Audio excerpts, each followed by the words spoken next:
저는 우리 엄마에게 부탁했습니다. 제 남편과 잠자리를 가져달라고요. 이 문장을 쓰는 지금도 손이 떨립니다.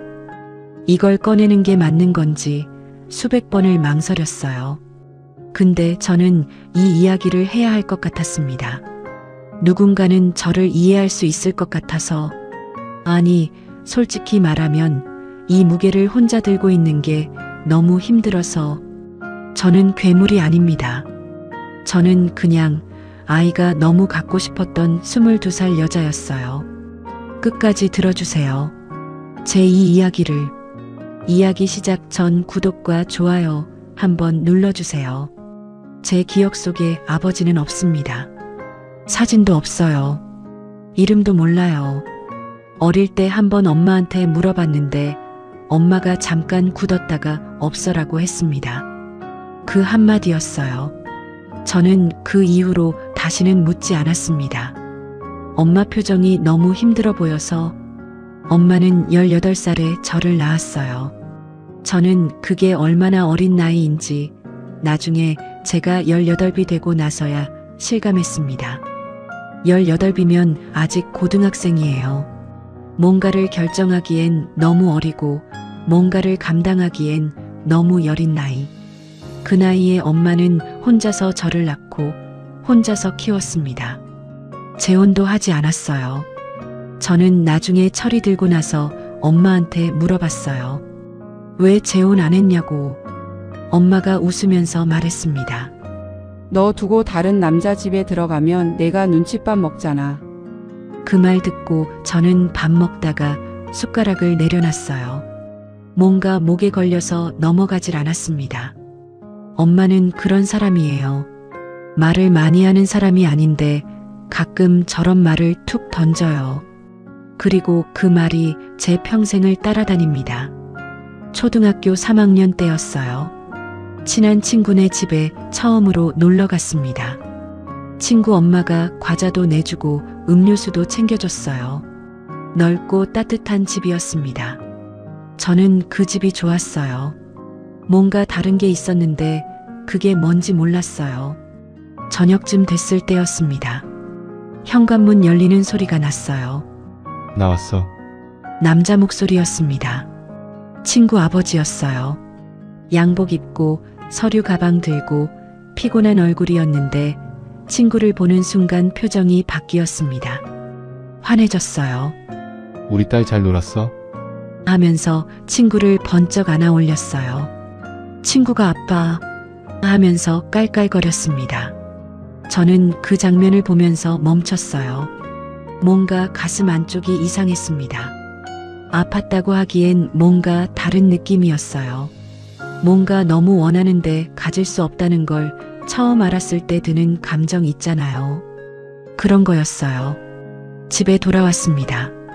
엄마는 아직 퇴근 전이었어요. 혼자서 불 꺼진 집에 들어와서 이불 뒤집어 쓰고 울었습니다. 왜 우는지도 몰랐어요. 그냥 눈물이 났습니다. 그날 이후로 저한테는 꿈이 생겼어요. 거창하지 않습니다. 아이를 가지는 것도 아니고 넓은 집에 사는 것도 아니에요. 그냥 저녁 밥상에 셋이 둘러앉는 거였습니다. 아빠가 퇴근해서 들어오고 엄마가 밥 차리고 아이가 오늘 있었던 일을 떠드는 것. 그 장면. 텔레비전 드라마에서 수도 없이 나오는 그 평범한 장면이 제 평생의 꿈이었어요.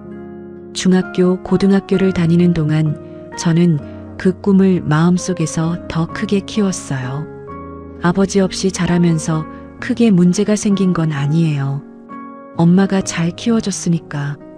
밥도 항상 챙겨줬고 학교 행사도 빠지지 않고 왔어요.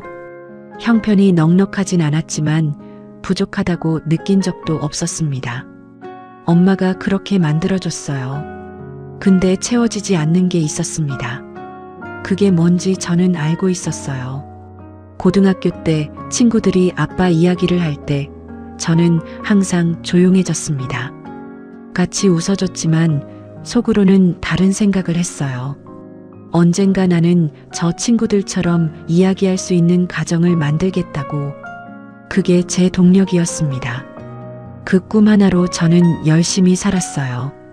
20살 때 진혁이를 만났습니다. 소개팅이었어요. 공통 지인이 연결해줬는데 저는 사실 별 기대 없이 나갔습니다. 그때 저는 연애보다 취업 준비가 더 급하다고 생각했거든요. 카페에 들어가니까 진혁이가 먼저 와 있었어요. 저를 보고 일어나서 인사했는데 첫인상이 나쁘지 않았습니다. 과하게 꾸미지 않았고 눈빛이 차분했어요. 어색하게 커피 마시다가 진혁이가 먼저 물었습니다. 나중에 어떻게 살고 싶어요? 저는 그 질문에 잠깐 생각했어요. 그리고 솔직하게 말했습니다. 그냥 저녁에 밥상 차려놓고 셋이 둘러앉는 그런 집이요. 진혁이가 웃었어요. 저도요. 그 말 한마디였습니다. 저는 그날 집에 오면서 이 사람이랑 다시 만나야겠다고 생각했어요. 진혁이는 형제가 많은 집에서 자랐어요. 위로 형이 둘, 아래로 여동생 하나. 명절이면 친척들이 가득 차는 그런 집안. 그래서인지 진혁이는 아이를 많이 갖고 싶다고 했습니다. 셋은 낳고 싶다고. 저는 그 말 듣고 웃었어요. 저는 하나만 있어도 충분할 것 같다고 했습니다. 우리는 데이트하면서 아이 이름을 같이 골랐어요. 사귄 지 한 달도 안 됐을 때. 지금 생각하면 웃긴데 그때는 너무 진지하게 했어요. 아들이면 뭐로 할지, 딸이면 뭐로 할지. 서로 마음에 드는 이름 가져와서 비교하고. 그게 제 인생에서 제일 행복한 대화였습니다. 저희는 22살에 결혼했어요. 주변에서 다들 말렸습니다. 너무 어리다고. 사회생활도 제대로 못 해봤는데 무슨 결혼이냐고. 엄마도 조금 더 기다리는 게 어떻겠냐고 했어요. 저는 기다릴 수가 없었습니다. 그 밥상 장면이 너무 선명했어요. 더 이상 다른 집 창문 너머로 보는 게 싫었습니다. 제 집에서 그 장면을 만들고 싶었어요. 하루라도 빨리. 결혼식 날 엄마가 제 손 잡고 울었어요. 행복하게 살아. 딱 그 말이었습니다. 근데 저는 그 세 마디에 담긴 게 뭔지 알았어요. 엄마가 본인처럼 살지 말라는 거였습니다. 나처럼 혼자 고생하지 말라는 거였어요. 저는 꼭 그럴게요 라고 했습니다. 결혼하고 신우는 행복했어요. 둘이 처음으로 같이 사는 게 어색하기도 했지만 그것도 재밌었습니다. 진혁이가 요리를 못해서 처음엔 제가 다 했는데 진혁이가 유튜브 보면서 열심히 따라 하더니 어느 순간부터 된장찌개는 진혁이가 담당이 됐어요. 저는 그 모습이 좋았습니다. 같이 뭔가를 만들어가는 느낌. 우리는 빨리 아이를 가지려고 했어요. 결혼하자마자 아이를 갖기로 이야기가 됐었거든요. 저도 원했고 진혁이도 원했으니까. 근데 6개월이 지났어요. 아무 소식이 없었습니다. 그럴 수 있지. 좀 더 기다리면 되지. 하고 생각했어요. 1년이 됐습니다. 여전히 소식이 없었어요. 저는 슬슬 불안해지기 시작했습니다. 주변에서 임신 소식이 들려올 때마다 같이 기뻐하면서 속으로는 뭔가 조여드는 게 있었어요. 설마 하는 마음. 그 설마를 저는 자꾸 눌렀습니다. 13개월째 되던 어느 날 아침이었어요. 진혁이가 출근하고 나서 저는 혼자 병원 예약을 했습니다. 진혁이한테는 말하지 않았어요. 검사 결과가 괜찮으면 그냥 넘어가면 되고 만약에 뭔가 있으면 그때 말하면 된다고 생각했습니다. 병원 대기실에서 기다리는데 이상하게 무서웠어요. 아무것도 아닐 수 있는데, 별거 없을 수 있는데, 근데 심장이 계속 두근거렸습니다. 제 이름 불릴 때 자리에서 일어나는데 다리에 힘이 없었어요. 검사를 했습니다. 결과를 기다렸어요. 의사 선생님이 저를 진료실로 부르셨어요. 모니터를 보면서 이것저것 설명을 해주셨는데 저는 중간부터 소리가 안 들렸습니다. 말씀은 계속 하시는데 제 귀에 들어오지가 않았어요. 선천적인 문제라고 하셨습니다. 자연 임신은 거의 불가능에 가까운 구조라고. 저는 고개를 끄덕였어요. 알겠습니다. 라고 했습니다. 그리고 진료실을 나왔어요. 병원 복도였습니다. 저는 거기 서 있었어요. 발이 안 떼어졌습니다. 사람들이 지나다녔어요. 간호사들이 바쁘게 움직이고 휠체어 지나가고 누군가 웃으면서 전화하고 다들 뭔가를 하고 있는데 저만 거기 멈춰 있었습니다. 그리고 눈물이 났어요. 소리는 안 냈어요. 못 냈습니다. 그냥 눈물이 흘렀어요. 닦아도 계속 흘렀어요.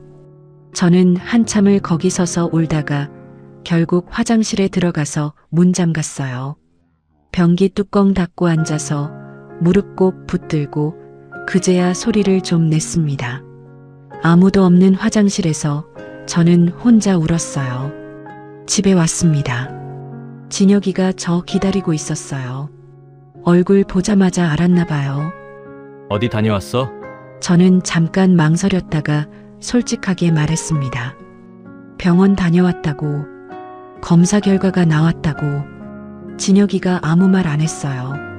저는 의사 선생님이 해준 말을 그대로 전했습니다.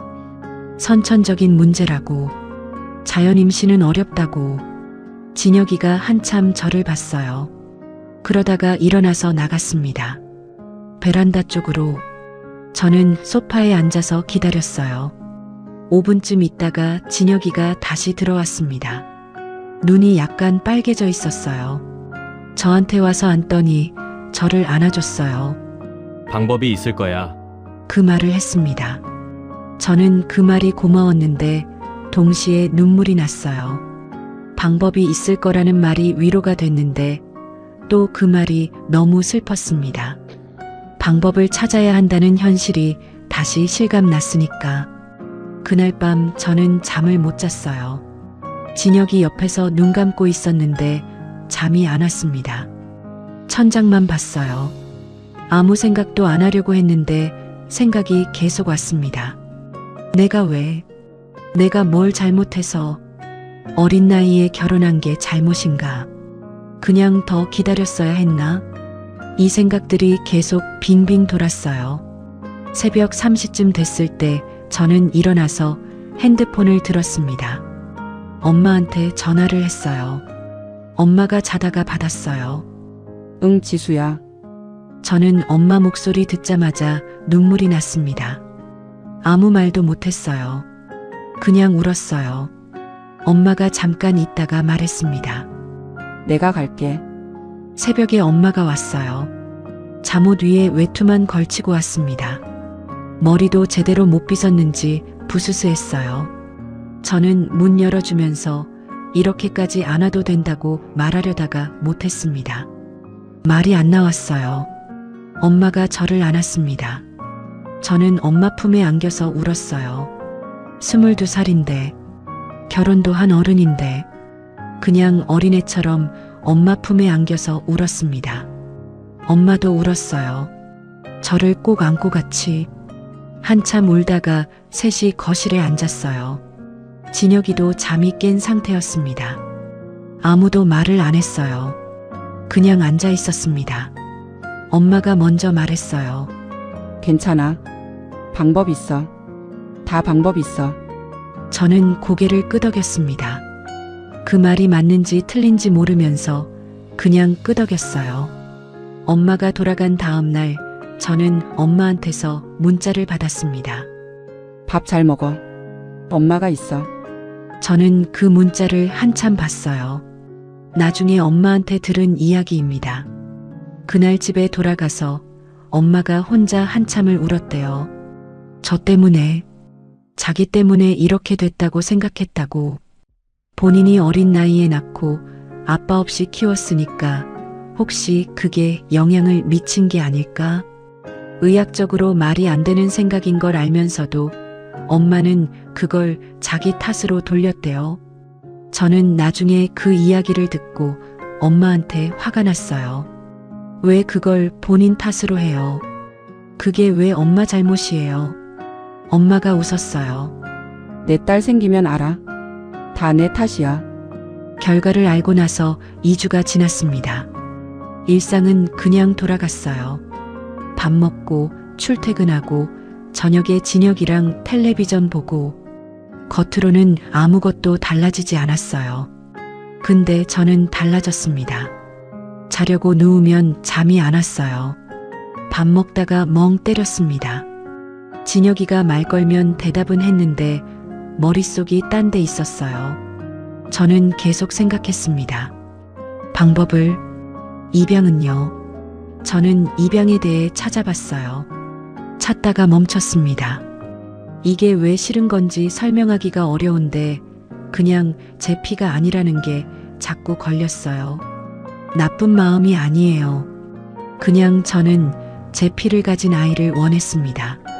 진혁이가 밖에서 아이를 만들어 데리고 오는 것도 생각해 봤어요. 그것도 멈췄어요. 아이 안에 진혁이 피는 있는데 내 피가 없는 거잖아요. 그것도 이상했어요. 저는 어느 날 밤 천장을 보다가 이상한 생각을 했어요. 엄마의 DNA는 저와 같습니다. 외할머니한테서 엄마가 낳고 엄마한테서 제가 낳았어요. 같은 핏줄이에요. 엄마가 낳은 아이라면 그 아이 안에 제 혈육이 흐릅니다. 저는 그 생각을 하자마자 지웠어요. 말도 안 되는 생각이라고. 근데 다음 날 밤 또 그 생각이 왔어요. 또 지웠습니다. 그 다음 날도, 또 그 다음 날도. 저는 일주일 동안 그 생각을 수백 번 했다가 수백 번 지웠어요. 지우면 지울수록 더 선명해졌습니다. 밥 먹을 때도, 샤워할 때도, 버스 타고 이동할 때도 그 생각이 저를 놔주질 않았어요. 저는 그 생각이 생긴 것 자체가 무서웠습니다. 이런 생각을 하는 내가 이상한 건지 잘못된 건지 저는 밤마다 혼자 자책했어요. 근데 그 생각이 사라지지 않았습니다. 어느 날 저는 진혁이가 자는 걸 확인하고 화장실에 들어가서 거울을 봤어요. 저는 거울 속 저한테 물었습니다. 진짜 원하는 게 뭐야? 대답은 알고 있었어요. 아이예요. 제 피가 섞인 아이. 내 핏줄이 이어지는 아이. 그러면 그 방법 말고 다른 방법이 있어? 저는 거울 앞에서 오래 서 있었습니다. 2주가 더 지났어요. 어느 날 새벽 2시, 저는 진혁이 옆에 누워서 천장을 봤습니다. 진혁이도 잠을 못 자고 있다는 걸 알았어요. 숨소리로. 오래같이 살다 보면 알게 돼요. 자는 숨인지 깨있는 숨인지. 저는 오래 망설였어요. 이걸 말하면 어떻게 될지, 진혁이가 어떻게 생각할지, 우리가 어떻게 될지. 그래도 말했습니다. 진혁아, 응, 목소리가 깨어 있었어요. 저는 어두운 천장을 보면서 천천히 말했습니다. 나 이상한 생각 하나 했는데 진혁이가 몸을 돌려서 저를 봤어요. 저도 돌아서 마주 봤습니다. 어두워서 표정은 잘 안 보였어요. 저는 떨리는 목소리로 말했습니다. 엄마의 DNA는 제 DNA랑 같다고. 엄마가 낳은 아이라면 그 아이는 제 피가 섞인 아이와 다름없다고. 그러니까 엄마가 진혁이 아이를 낳아주면 그 아이는 제 아이와 다름없다고. 말을 다 하고 저는 눈을 감았습니다. 진혁이가 한참 아무 말이 없었어요. 그러다가 일어나서 나갔습니다. 거실 쪽으로. 저는 이불 덮고 기다렸어요. 심장이 빠르게 뛰었습니다. 5분쯤 있다가 진혁이가 들어왔어요. 불 끄고 누웠습니다. 그건 안 돼. 그 말만 했어요. 저는 아무 말 못했습니다. 알고 있었어요. 그 대답이 나올걸. 그래도 막상 들으니까 눈물이 났습니다. 진혁이 모르게 소리 안 내고 울었어요. 진혁이가 알았습니다. 등 돌리고 있다가 저한테로 돌아눕더니 아무 말 없이 손을 잡아줬어요. 저는 그 손을 꼭 쥐었습니다. 그리고 계속 울었어요. 그 다음 날부터 저는 조금씩 이야기를 꺼냈습니다. 억지로 설득하려고 하지 않았어요. 그냥 제 마음을 말했습니다. 어릴 때 아빠 없이 자라면서 얼마나 힘들었는지, 친구네 아빠가 딸 번쩍 안아드는 장면 보고 이불 뒤집어 쓰고 운 날이 있었다고. 그래서 결혼을 빨리 하고 싶었고 아이를 갖고 싶었고 내 아이한테만큼은 그 장면을 만들어주고 싶었다고. 진혁이는 들었어요. 매번 말없이 들었습니다. 어떤 날은 듣다가 저를 안아줬어요. 어떤 날은 창밖을 봤어요. 어떤 날은 눈을 감았습니다. 열흘쯤 지났을 때 진혁이가 먼저 말을 꺼냈어요. 저녁 먹고 나서 설거지하다가 등 돌리고 서서 말했어요. 장모님이 괜찮다고 하면 그 말을 하고 진혁이가 고개를 숙였어요. 저는 그 등을 보다가 진혁이한테 걸어가서 뒤에서 안았습니다. 아무 말 못했어요. 말이 안 나왔습니다. 진혁이가 제 손을 잡았어요. 둘 다 한참 그러고 있었어요. 엄마한테 말하러 가는 날 아침, 저는 아무것도 못 먹었습니다. 진혁이가 밥 차려줬는데 입맛이 없었어요. 진혁이도 별로 못 먹었습니다. 둘 다 아무 말 없이 밥상 앞에 앉아 있다가 그냥 일어났어요. 가는 차 안에서도 말이 없었어요. 저는 창밖을 봤습니다. 뭔가 연습을 해야 하는데 아무 말도 준비가 안 됐어요. 수백 번을 생각했는데 막상 아무것도 없었습니다. 엄마 집 앞에 도착했어요. 초인종을 누르기 전에 저는 잠깐 서 있었습니다. 진혁이가 제 손을 잡았어요. 같이 가. 저는 고개를 끄덕이고 초인종을 눌렀습니다. 엄마는 저희가 온다는 걸 알고 밥상을 차려놨어요. 맛있는 거 잔뜩 해놨습니다. 진혁이 좋아하는 갈비찜도 있고 제가 좋아하는 잡채도 있었어요. 엄마는 항상 그래요. 뭔가 걱정될 때, 뭔가 힘든 일이 생겼을 때 더 잘 먹이려고 합니다. 말로 못하는 걸 밥으로 하는 사람이에요. 저는 밥상 앞에 앉았습니다. 그리고 앉았다가 바로 일어났어요. 엄마 앞에 무릎을 꿇었습니다.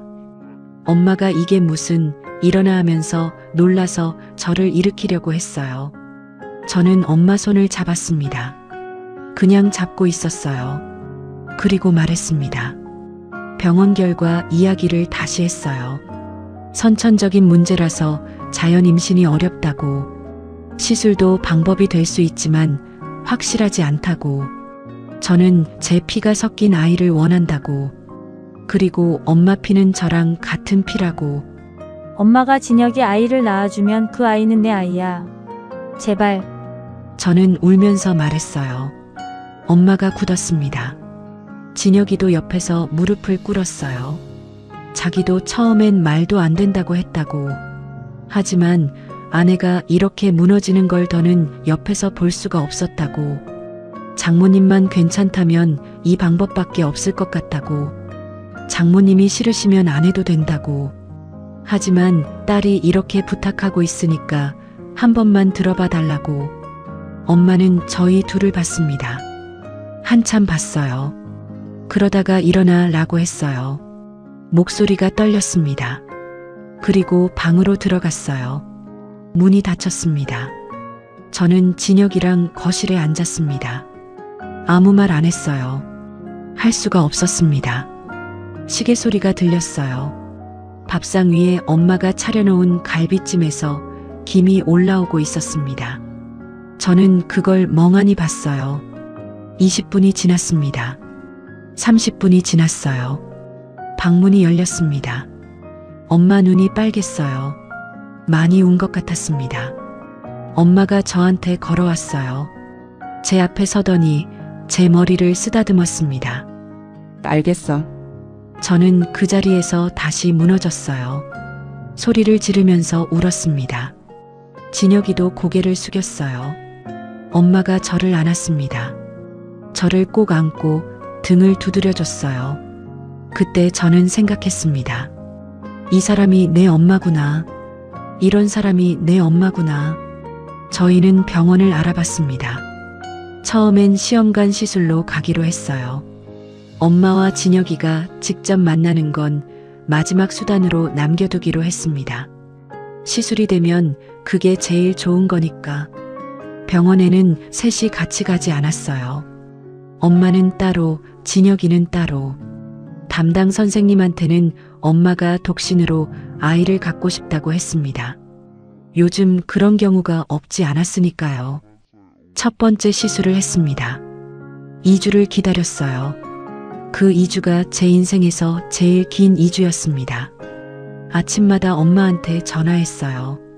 괜찮냐고, 불편한 데 없냐고. 엄마는 항상 괜찮다고 했어요. 말을 아꼈습니다. 결과가 나왔어요. 실패였습니다. 엄마한테서 문자가 왔어요.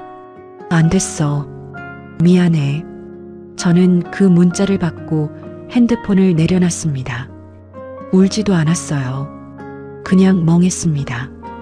두 번째 시술을 했어요. 또 기다렸습니다. 또 실패했어요. 세 번째 시술. 이번엔 뭔가 달랐으면 했습니다. 의사 선생님도 이번엔 조건이 좋다고 했어요. 엄마 컨디션도 좋았고 수치도 괜찮았다고. 결과 나오는 날 저는 진혁이 손을 꼭 잡고 기다렸습니다. 실패였어요. 세 번째 실패 통보받은 날 저녁 엄마한테 전화가 왔어요. 저는 전화 받았습니다. 지수야, 응. 엄마가 잠깐 침묵했어요. 그러다가 말했습니다. 엄마가 미안해. 저는 뭔가 목에 걸렸어요. 왜 엄마가 미안해요? 못해줘서. 저는 전화기 붙들고 눈물이 났습니다. 엄마가 왜 미안해요? 제가 미안하죠. 이런 부탁을 드린 제가. 엄마가 잠깐 있다가 말했어요. 그래도 해볼게. 포기 안 해. 저는 그 말 듣고 더 울었어요. 이 사람이 제 엄마입니다. 이런 상황에서 제가 드린 이 말도 안 되는 부탁에서 포기 안 한다고 하는 사람. 네 번째 시술 전날이었어요. 저와 진혁이, 엄마 셋이 엄마 집에 모였습니다. 시술 준비 이야기도 하고 엄마 몸 상태도 확인하려고 테이블에 앉아서 이야기를 나눴어요. 분위기가 무거웠습니다. 3번 연속 실패하고 나니까 넷이 돼도 될까? 라는 말을 아무도 못 꺼냈어요. 저는 한참 차 마시다가 말을 꺼냈습니다. 자연적으로 하는 건 어떨까요? 찻잔 내려놓는 소리가 났어요. 엄마가 저를 봤습니다. 진혁이도 저를 봤어요. 저는 눈을 내리깔고 말했어요. 시술이 계속 실패하고 있으니까 자연 임신이 확률이 더 높을 수 있다고. 말하는 내내 목소리가 떨렸습니다. 제가 먼저 나가 있을게요. 그렇게 말하고 방으로 들어갔어요. 문을 닫았습니다. 이불 위에 앉아서 무릎을 끌어안았어요. 심장이 너무 빨리 뛰었습니다. 바깥에서 아무 소리도 안 났어요. 뭔가 낮은 목소리로 이야기하는 것 같기도 한데 들리지는 않았습니다. 저는 1시간을 거기 있었어요. 문 두드리는 소리가 났습니다. 진혁이었어요. 들어와서 저 옆에 앉았습니다. 아무 말 안 했어요. 저도 아무 말 안 했습니다. 한참 그러다가 진혁이가 말했어요. 장모님이 잠깐 나오래. 저는 방문을 열었습니다. 거실에 엄마가 소파에 앉아 있었어요. 엄마가 저를 봤습니다. 오래 봤어요. 그러다가 말했습니다. 너 다시는 나한테 미안하단 말 하지 마. 저는 엄마 앞에서 무릎이 꺾였어요. 엄마가 일어나서 저한테 왔습니다. 저를 안아줬어요. 저는 엄마 품에서 울었습니다. 아무 말도 못하고 그냥 울었어요. 그날 밤 저는 혼자 엄마 집을 나왔습니다. 진혁이는 남았어요. 저는 혼자 집에 오면서 좁은 골목을 걸으면서 하늘을 봤습니다. 별이 있었는지 없었는지 기억이 안 나요. 그냥 한참 하늘을 봤습니다. 집에 와서 불 끄고 이불 덮었어요. 잠이 올 리 없었는데 어느 순간 잠이 들었습니다. 몸이 더 버티질 못한 것 같았어요. 3개월이 지났어요. 봄이 됐습니다. 어느 날 아침 저는 출근 준비를 하고 있었어요. 핸드폰이 울렸습니다. 엄마였어요. 저는 블라인드 올리다가 전화를 받았습니다. 지수야, 엄마 목소리가 달랐어요. 뭔가 떨리는 것 같은데 울 것 같은 건지 웃을 것 같은 건지 모르겠는 목소리였습니다. 엄마 왜요? 엄마가 잠깐 멈췄어요. 나 임신됐어. 저는 핸드폰을 떨어뜨릴 뻔했습니다. 블라인드 줄 잡고 서 있었어요. 뭔가 온몸에 힘이 빠지는 것 같으면서 동시에 눈물이 쏟아졌습니다. 주저앉으면서 울었어요. 목소리도 안 나왔습니다. 진혁이가 화장실에서 나오다가 저보고 달려왔어요. 괜찮냐고, 왜 그러냐고. 저는 말 못하고 핸드폰을 내밀었습니다. 진혁이가 받아서 들었어요. 그 사람도 한참 아무 말 못했습니다. 눈이 빨개졌어요. 셋이서 한참을 아무 말 못했습니다. 저희는 오래 이야기했습니다. 아이를 낳고 나서 어떻게 할 건지, 주변에서 모르게 하려면, 나중에 아이가 자라면서 어떻게 설명할 건지. 결론은 하나였어요. 엄마가 한국에서 낳으면 안 됩니다. 아는 사람들 눈이 너무 많아요. 엄마 배가 불러오는 걸 보면 누군가 이상하게 생각할 거고 거기서 무슨 말이 나올지 몰랐어요. 엄마 친구 중에 10년 넘게 캐나다에 사는 분이 있었어요. 밴쿠버에서 사신다고 가끔 연락하는 사이 엄마가 그분한테 연락했습니다. 사정을 다 말하지는 않고 형편이 좀 있어서 캐나다에서 낳고 싶은데 잠깐 신세 질 수 있냐고. 그분이 흔쾌히 오라고 했어요. 엄마는 짐을 쌌습니다. 동네 사람들한테는 지인 집에 오래 놀러 가는 거라고 했어요. 오래 여행 다녀온다고. 이상하게 볼 사람이 있을 수도 있는데 그냥 감수하기로 했습니다. 저도 함께 떠났습니다. 생각해보면 당연한 거였어요. 엄마 배가 불러오는 동안 저는 한국에 있으면 안 됐습니다. 임신하지 않은 채로 멀쩡히 돌아다니다가 몇 달 뒤에 갑자기 아이를 안고 나타나면 누군가 반드시 이상하게 생각할 거였어요. 회사에는 장기 휴직을 냈습니다. 주변 사람들한테는 엄마랑 같이 오래 여행 다닌다고 했어요. 진혁이만 혼자 한국에 남았습니다. 일을 쉴 수가 없었으니까요. 진혁이를 공항에서 보내면서 저는 한참을 손을 잡고 있었어요. 진혁이가 먼저 손을 놨습니다. 빨리 다녀오라고, 잘 있다가 오라고. 뒤돌아서는 진혁이 등을 보면서 저는 코가 찡했어요. 이 사람이 얼마나 많은 걸 감당하고 있는지. 밴쿠버는 조용하고 넓었습니다. 엄마 친구분 댁이 외곽 쪽이라 이웃도 많지 않았어요. 저와 엄마는 거기서 둘이 지냈습니다. 처음엔 어색했어요.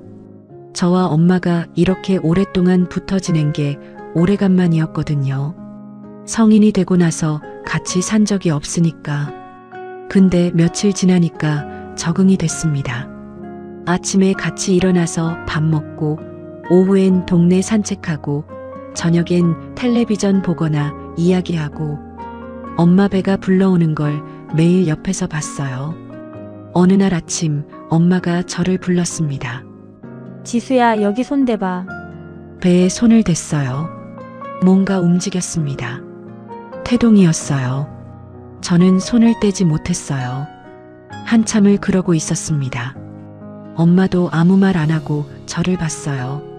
이 안에 있는 게 내 아이라는 게 그제야 실감이 났습니다. 밴쿠버는 봄이 되면 벚꽃이 폈어요. 엄마랑 같이 천천히 걸었습니다. 배 많이 부른 엄마 팔짱 끼고 천천히, 아주 천천히. 그러다가 벤치에 앉아서 아이 이름을 같이 골랐어요. 민준이 어때요? 엄마가 잠깐 생각하다가 고개를 끄덕였습니다. 좋다. 분만실에 저도 들어갔습니다. 엄마가 저더러 같이 들어오라고 했어요. 저는 엄마 손을 잡았습니다. 엄마가 힘들 때마다 제 손을 꽉 쥐었어요. 저는 꽉 쥐어줬습니다. 아무 말 못하고 그냥 꽉 아이가 세상에 나왔습니다. 울음소리가 났어요. 간호사가 아이를 닦아서 안겨줬는데 엄마가 봤다가 저를 봤어요. 그리고 저한테 건넸습니다. 아무 말 없이 저는 아이를 받았어요. 처음으로 안았습니다. 작았어요. 따뜻했습니다. 주먹을 꼭 쥐고 눈을 찡그리고 뭔가 억울하다는 듯이 울고 있었어요. 저는 숨이 멎는 것 같았습니다. 이 아이 안에 엄마가 있었어요. 저한테서 이어진 피가 있었고 진혁이가 있었습니다. 이 아이는 제 아이였어요. 세상 어떤 서류에도 아직 그렇게 쓰여 있지 않았지만 저한테는 제 아이였습니다. 저는 아이를 안고 엄마를 봤어요. 엄마도 저를 봤습니다. 둘 다 울었어요. 아무 말 없이 그냥 울었습니다. 한국에 돌아왔어요. 출생신고를 했습니다. 저희 아이로. 엄마는 원래 자리로 돌아갔어요. 아무렇지 않은 척 동네 사람들한테는 딸이 캐나다에서 낳고 온 거라고 했습니다. 신기하게 생각하는 사람들도 있었지만 뭔가 이상하다고 말하는 사람은 없었어요. 아무도 몰랐습니다. 셋만 알고 있어요. 엄마와 진혁이와 저. 민준이가 돌이 지났습니다. 처음으로 혼자 서는 날 저는 진혁이랑 엄마한테 영상 통화를 했어요. 셋이 같이 화면 보면서 아이 보고 있었는데 아이가 한 발짝을 뗐어요. 진혁이가 환호했습니다. 엄마가 손뼉을 쳤어요. 저는 눈물이 났습니다. 그냥 너무 좋아서. 이 비밀이 가끔 무겁습니다. 솔직하게 말할게요. 민준이가 크면 언젠가 알게 될까? 어떻게 받아들일까? 그때 우리를 어떻게 생각할까? 그 생각이 없는 건 아니에요. 자려고 누우면 가끔 그 생각이 와요. 근데 오늘 저녁 저는 밥상을 차렸습니다. 진혁이가 퇴근해서 문 열고 들어오면서 말했어요. 우리 민준이 뭐 했어? 민준이가 아빠 봤다고 두 팔 들고 달려갔어요. 진혁이가 번쩍 안아들었습니다. 저는 부엌에서 그 장면을 봤어요. 초등학교 3학년 때 친구네 집에서 봤던 그 장면이었습니다. 이불 뒤집어 쓰고 울었던 그 아이가 드디어 그 장면 안에 있었어요. 저는 국 뜨다가 잠깐 멈췄습니다. 그리고 생각했어요. 됐다. 드디어 됐다. 저는 지금도 우리가 한 선택이 옳은 건지 모릅니다. 세상의 기준으로 보면 우리는 선을 넘었어요. 그것도 아주 많이. 저도 알아요. 근데 저는 이것도 압니다. 이 아이는 사랑받고 있습니다. 아빠한테, 저한테, 할머니한테. 이 세상 누구보다 많은 사람의 사랑을 받으며 자라고 있어요. 그리고 우리 셋은 이 비밀을 끝까지 안고 살 겁니다. 민준이가 행복하면 됩니다. 그걸로 됩니다. 이 이야기를 꺼낸 건 자랑하려는 게 아닙니다. 우리가 한 선택이 맞다고 말하려는 것도 아니에요. 다만 이걸 읽는 분들 중에 나는 왜 이런 가정에서 태어났을까 생각해 본 적 있는 분이 계신다면 그 결핍이 한 사람을 어디까지 몰아붙일 수 있는지 그냥 알아줬으면 했습니다. 판단은 여러분이 하셔도 됩니다. 저는 그냥 지금 행복합니다.